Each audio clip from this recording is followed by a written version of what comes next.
Iranian cities had defied Iraqi encirclement years before. Yet Iran itself had failed to learn that lesson, and this was the closest they got.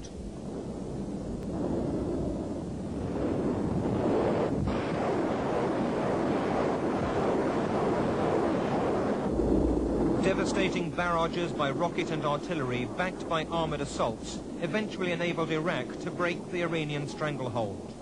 With Iran eventually war-weary and on the brink of accepting the United Nations peace call, Iraqi forces once again poured across the border in a last-ditch land grab.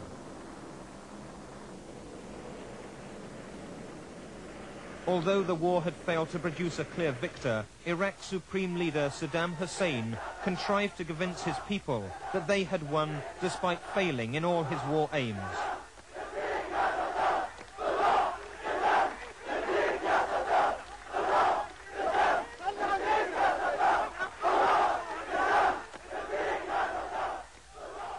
Saddam had made one clear gain: popular unity.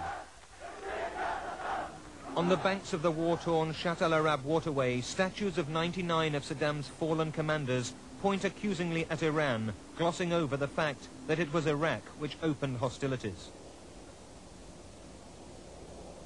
Grandiose monuments like Baghdad's Arch of Swords were erected to celebrate Saddam's triumph over the hated Persians, complete with its cascade of helmets from the battlefields. Iraq ended the war with a standing army of awesome size, 1 million men under arms, 5 times as many as in 1980. They were armed with the latest rockets, tanks and artillery, but to pay for them, Iraq's economy had been mortgaged to the tune of nearly $100 billion.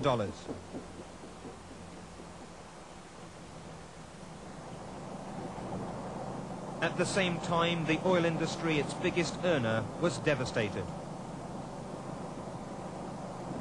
10 million shells had landed in the Basra oil fields alone, and essential facilities now lay in ruins.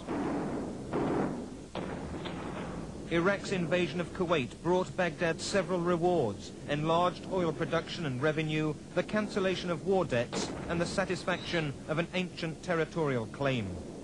Though clearly threatened, the takeover still caught civilians by surprise, and they fled inland as the invaders poured onto Kuwait City's beaches. The vastly outnumbered Kuwaitis offered unexpectedly stiff resistance, but they were seriously outgunned and outnumbered as the Iraqi assault focused on the barracks of Kuwait's elite Royal Guard, center of resistance beside the ruling Emir's palace.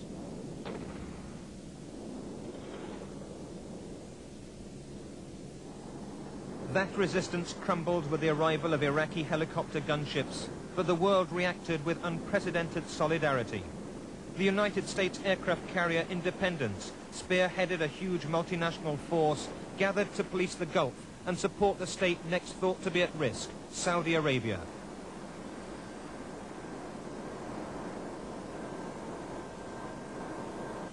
Black Hawk and Apache helicopters were poured in numbers not seen since the Vietnam War. Armored divisions, American and British, were shipped to the area, backed by troops from the United States and Iraq's rivals for Middle East leadership, Egypt and Syria. Hundreds of thousands of men now prepared for a further Gulf War.